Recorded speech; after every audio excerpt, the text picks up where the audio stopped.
It's no surprise that real estate investing is one of the best ways to build generational wealth, but most people don't know where to start. In today's video, I'll walk you through why real estate investing is one of the best tools available to build wealth, and that's because it solves 3 wealth building problems all at once: cash flow, tax benefits, and taxes are actually one of the biggest drags on wealth creation, and using leverage to control appreciating assets. And after we chat about that, I will share the step-by-step process so you can get started investing in real estate. All right, I want to be specific about who this video is for because it's not going to be for everyone. So this video is going to be for you if you have a steady income with a decent amount of savings, but you don't feel like your money's working for you. You might have a tax bill that feels disproportionate or too high for your income, and you have a good amount of capital saved for a down payment, but you're not sure what to do with all that capital. And lastly, if you are interested in investing in real estate, but you don't want to be a full-time landlord, flipper,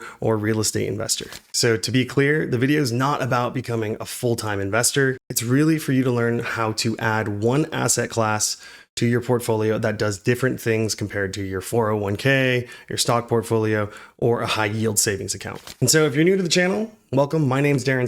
I'm a licensed mortgage broker in Southern California, and my channel is dedicated to helping people just like you build wealth through real estate education. I also wouldn't have made this video if I didn't personally invest in real estate. So as I go through the step-by-step process, I'll also be sharing some of the lessons that I've personally learned through my real estate investing journey. All right, so now let's talk about the 3 main reasons why people love investing in real estate. First is cash flow. So when you buy a rental property correctly, the tenant's rent will cover your mortgage, your taxes, your property insurance, maintenance, and then you get to keep the rest, meaning you'll have a monthly cash flow. And so this is a little bit different than owning a stock that pays dividends, right? This is going to pay you every single month. And more importantly, you might be someone that's trying to buy back some time and you're trying to generate revenue or monthly income without you trading your time for money. And I'm not going to say that there's no time required because there is a good amount of time required up front, but if done correctly down the road,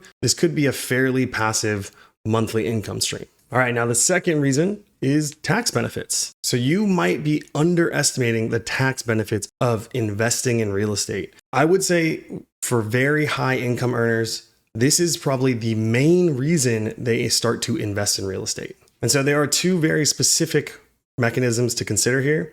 The first one is mortgage interest on the property is deductible as a business expense against the rental income. And the second one is depreciation. This is everyone's favorite item. So depreciation lets you write off a portion of the property's value every year on paper, even though the property's value is increasing. So this paper loss of depreciation can offset the rental income and, depending on your situation, potentially even more. And there's another tax benefit to owning real estate. So down the road, when your property has enough equity and the value's gone up, you can take out a loan against the property, and the cash that you receive then is not taxable. And so this is why I mentioned earlier, if you're paying a high amount in taxes and you're already kind of pulling on those tax benefit levers, right? Funding those retirement accounts, getting your deductions up, lowering your taxable income in all the legal ways, real estate investing might be an additional lever that you can pull to help with that tax bill. And full disclaimer, I'm an inactive CPA, so this is not tax advice. You'll want to talk to your specific tax professionals about the tax implications here. So the third reason why we see real estate investments in most high net worth portfolios is leverage and appreciation.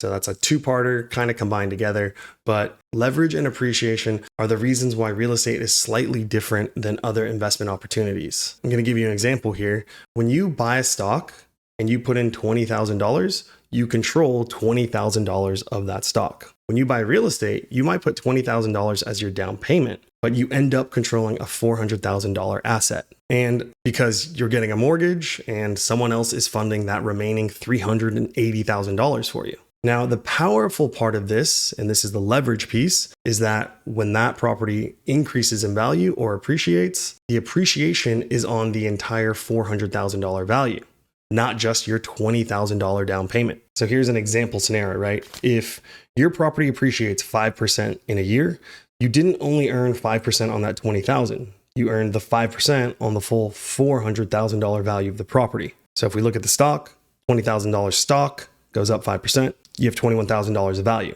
$20,000 of equity when your $400,000 rental goes up 5% equals $40,000 in your equity value, right? Because you would have $420,000 value minus your $380 mortgage. So that is the power of leverage and appreciation. I'm not saying go and over leverage yourself, go take on a bunch of debt. This was just a simple example to show you the differences. And so let's talk about how this process actually works. From a high level, from a 10,000 foot view, you identify a property or asset class, right? Single family, condo, multifamily. You finance it with a mortgage, and then you rent it out to a tenant, and you hold it long enough to see all those benefits. And it doesn't necessarily mean that you have to become a full-time landlord, right? You can hire a property manager. That's what me and my family do. You don't need to necessarily find distressed properties and fix them up if that's not what you want to do. Although that is a good way to build instant equity or add value. And you don't need 20 years of experience, right? Me and my wife, we bought an investment property as our first property out of state. And you need to remember that you have full control,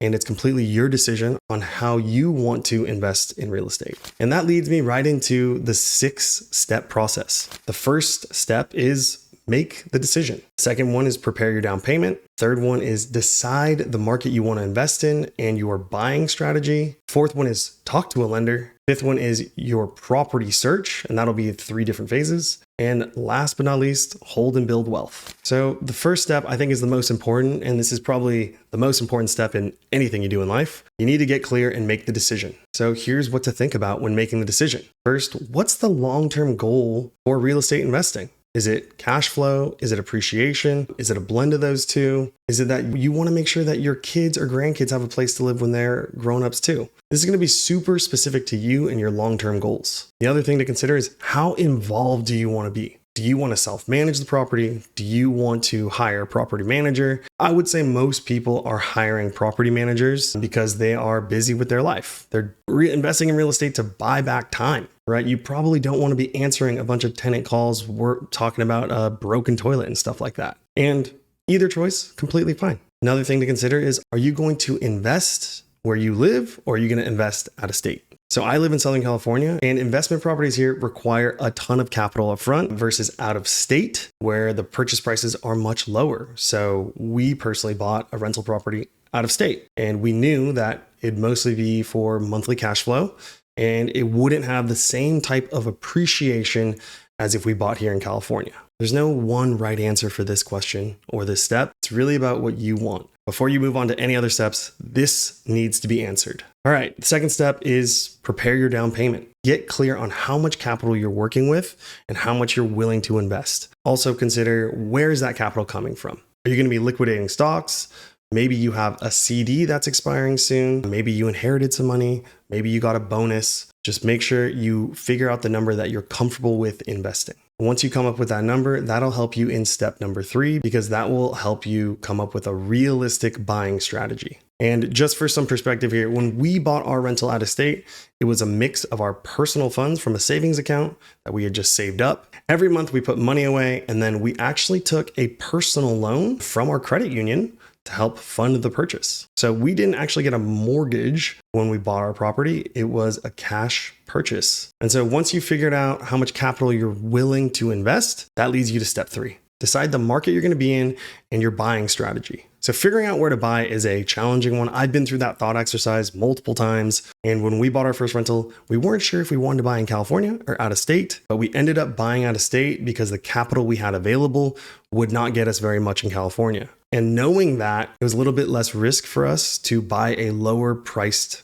property compared to a much higher priced property, because the monthly payments would be significantly higher in California compared to out of state. And so once you've decided that market piece, figure out your actual strategy. So the first one is actually pretty common. They buy their primary residence with a low down payment, conventional loan, maybe 3 or 5% down, FHA 3.5% down, VA, if they're a veteran, 0% down.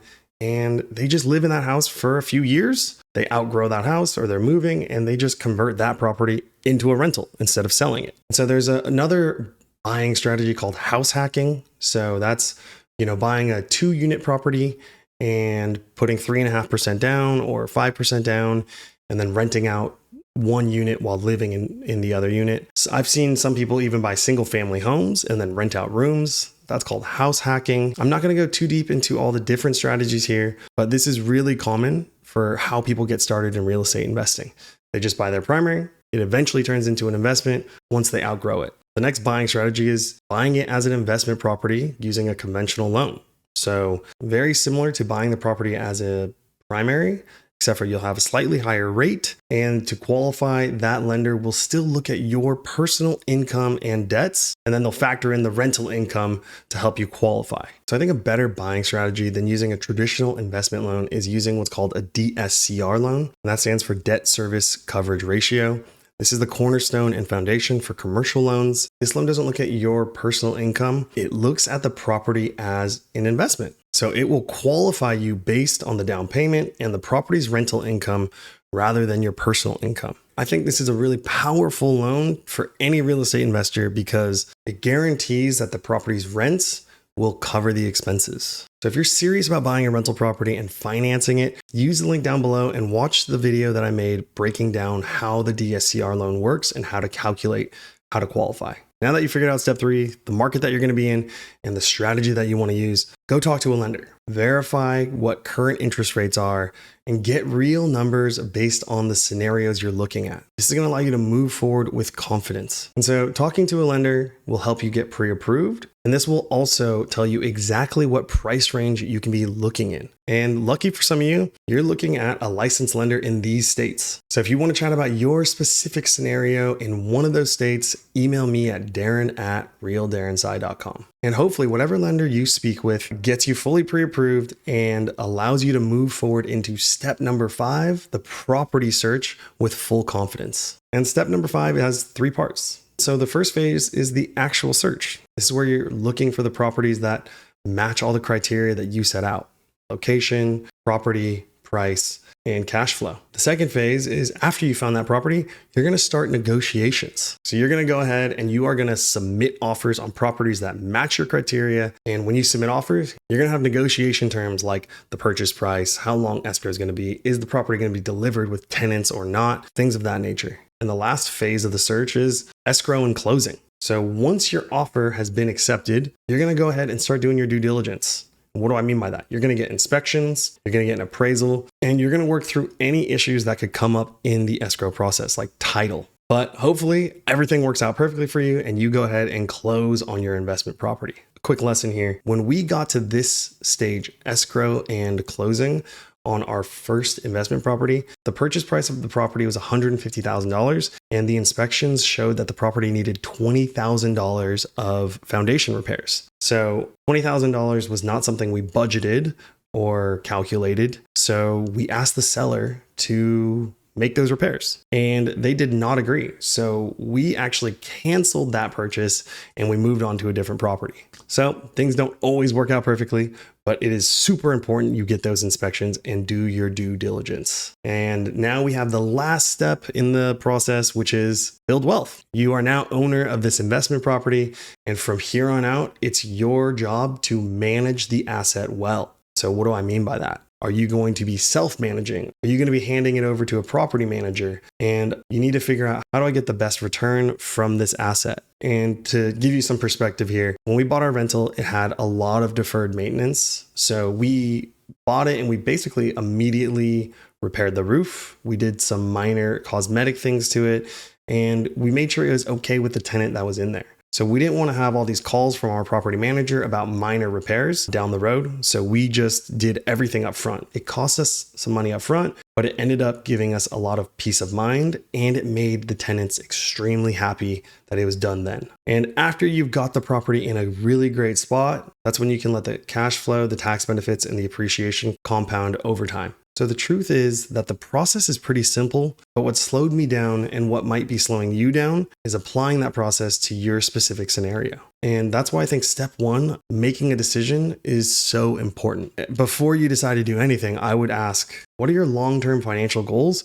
And how does real estate investing really fit into those goals? And if it doesn't, that's cool too. But if real estate investing does fit into your long-term goals, and you enjoyed this video, I made a gift for you. It's a free document that walks you through everything that I learned buying a rental out of state, my biggest lessons, and kind of where it's at today. So if you want a copy of that, go ahead. There's a link down below that you can click. And if you want to chat about your specific scenario, you can reach me at Darren@realdarrensci.com. As always, thanks for watching my videos, and I'll see you on the next one.